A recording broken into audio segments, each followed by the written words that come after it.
Hey guys, welcome back. I'm sorry it's been a while, but so I have finished the third book in the Shadow and Bone trilogy, Ruin and Rising, by once again Leigh Bardugo. If this is your first video, welcome. But this book, again, I will say, was very, very good. I thought it was a very well written conclusion, and I thought it was very good. But I'm gonna get right into it. So we have good things and we got bad things. So for good things, I have I thought the whole the main group that forms, so Alina, Mal, Tamar, Tola, Nadia, and Zoya were all great characters. I haven't mentioned and Genya and David. I forgot about them. So sorry. But I haven't mentioned Zoya, but she's been kind of like a snobby asshole this whole time, but she is a lot better now.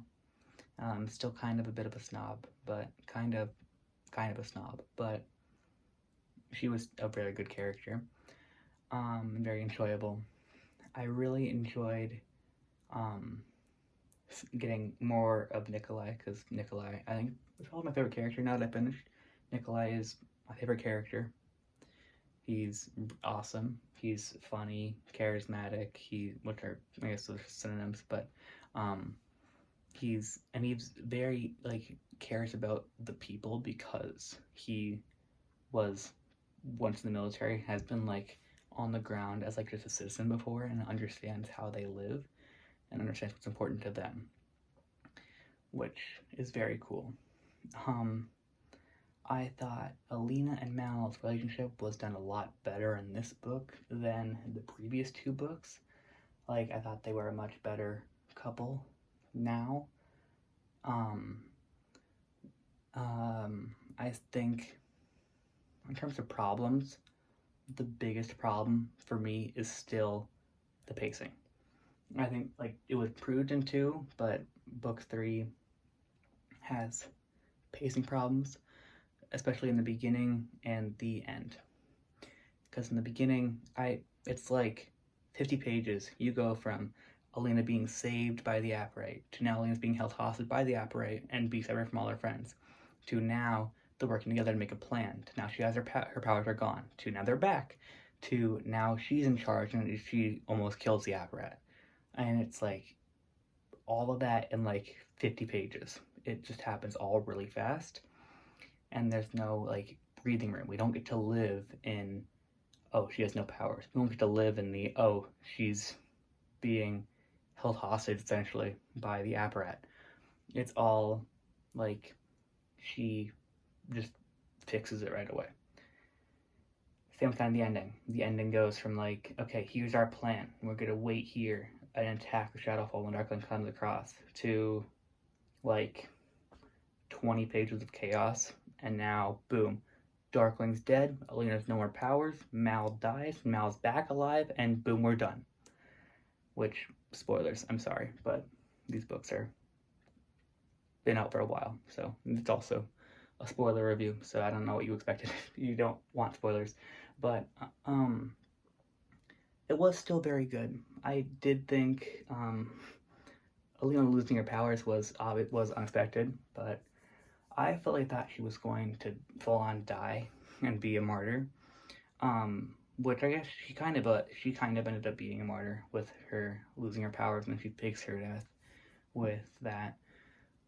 I thought we learn in this book the Darkling's origin and how he is the son of Baghra, who is a descendant of Morozova, who made the 3 amplifiers, which is crazy. And then also the reveal of it not being the Firebird, but it being Mal as the 3rd amplifier, and also being related to the Darkling, was really interesting. It wasn't bad. It was interesting. I don't know if I'd say it was good though either. It was just kind of came out of nowhere really, and then there wasn't a whole lot of a lot of tension with that. But I feel that could have had some more emotional weight with that whole thing. I felt like the ending was rushed a bit, but like the epilogue was very good with Mal and Alina like time skipping into the future essentially, and it's like they run like the school Karamazin or whatever. I thought not Vasily, he's dead, but Nikolai forcing his father to renounce the throne because of what he did to Genya. I thought that was crazy. It was not something I expected at all, and that was really, really good. I thought Genya's character was very good in this book. I think all the side characters really got a lot more development. Tamar and Nadia became a couple, which was nice in this book. It was like everyone's kind of pairing off. I will say that this book was violent. Not that the other books weren't violent. I mean, other books you see people's like heads all like snapped to crap and everything, but like it is violent and graphic about its violence. Like I think like to be fully accurate, it'd be like rated R. Like it was. There's some very intense moments, especially there's one scene where the Darkling attacks, and some heavier content here now, but Sergei, who like turned them in because he thought he'd get protection from the Darkling. The Darkling then has his shadow monster things tear him limb from limb, like rips off his arms, then his legs, then his head from his torso, and that all is like described in detail. And it was like it kind of takes you out of the book for a minute because it was like a very sudden act of violence that wasn't really alluded to beforehand or really after. His death felt very just horribly violent for no apparent reason. Like, yes, he betrayed them, but that's just because he was scared. That's I don't know. I don't feel like it was super fair for him to get the horrible murder, but no, that he dies, Bagger dies, Nikolai is infected with this like dark shadow snake thing that like goes into his mouth, and then it like turns all his veins black and turns him into like this monster creature thing. And that was kind of an intense scene as well. It was like the same, like a few pages later that happens, and now he's like the King of Scars because he has black veins and everything, which I mean sounds cool, but is also like that's gonna suck for you to be the king now. Gonna get you a lot of backlash for that because public perception is everything. I thought the book overall was very, very, very cool. I thought Alina mastering her power and like be able to like shift the light and make things invisible was a super cool idea that felt almost underutilized because it's used twice to great effect. I mean, it cloaks their ship while they're escaping, and it cloaks their entire attack for the ending. But it was a very, very cool concept.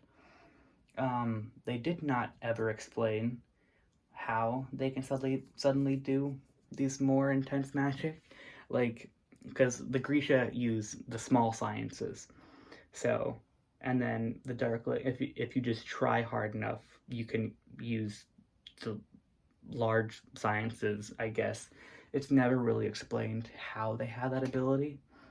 It's almost implied that Morozova, like he used that to create the amplifiers, and so maybe the Darkling can use that because he's related. But then that kind of falls apart because Alina does not have relation to Morozova, so it doesn't really work. So I would have liked if they could have elaborated on how that's possible, but that's more of a minor complaint. That wasn't horrible. I think overall it's very good. I think now if I'm going to rank the trilogy, I think they were all very, very good. Like, I will read all of them again. I think the worst one was probably Shadow and Bone. Ruin and Rising and Siege and Storm are very close, but I think overall I would have to go Ruin and Rising and then Siege and Storm. I think Siege and Storm was the best of the trilogy, but it was very close, and like could probably change day to day. But right now, I'm gonna go say Siege and Storm was better than Ruin and Rising. Next up, books we're covering.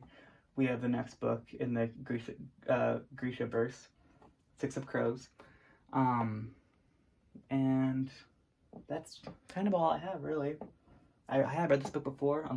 This was my first time reading these three, but I have read Six of Crows before and Crooked Kingdom, but I will also give a honest review about my likes and dislikes after rereading it. Yeah, that's all I really got for you guys. Let me know down in the comments what you guys thought of Ruin and Rising and the whole Shadow and Bone trilogy. Which one was your favorite? How would you rank them together? And yeah, that's all I really have.